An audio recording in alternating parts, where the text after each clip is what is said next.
Here is how to make the best butternut squash soup.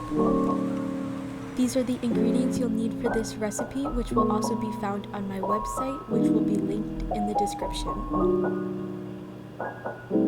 Start this recipe by preparing the squash to roast. Cut off the ends where the stem was and cut the squash lengthwise. You can do so by gently rocking your knife back and forth as demonstrated. Next, remove the seeds from your squash. You can either throw these away or roast them like you would pumpkin seeds and put them on top of your soup or eat them as a snack. Afterwards, peel your Granny Smith apple and place both the butternut squash halves and the apple onto a baking tray. Drizzle the squash halves and apple with olive oil and season with salt, a little pepper, and a touch of cinnamon. Roast the pan at 375 degrees Fahrenheit for about 25 minutes until the squash are slightly golden brown on top and can be pierced with a fork. While those roast, prepare your garlic, rosemary, and other seasonings. You want the garlic to be minced and the rosemary to be removed from the stems, which are fibrous and not enjoyable to eat, and then minced.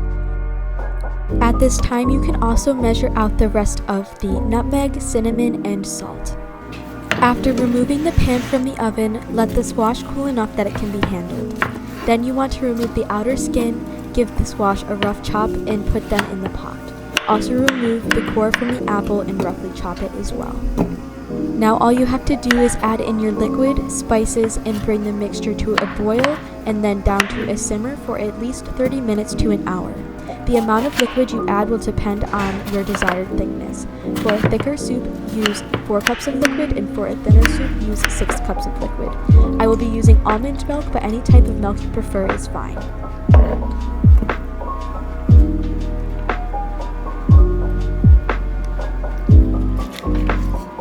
When the soup is done cooking, you can either blend it or mash it at the end depending on your preference.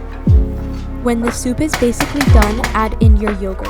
I am using a coconut yogurt, but you can use an unsweetened Greek yogurt or even sour cream. This soup is best when served warm with goat cheese or sour cream on top and salted pumpkin seeds. You can keep the soup in the fridge sealed for 1 week, or you can freeze the soup and use within the next 6 months.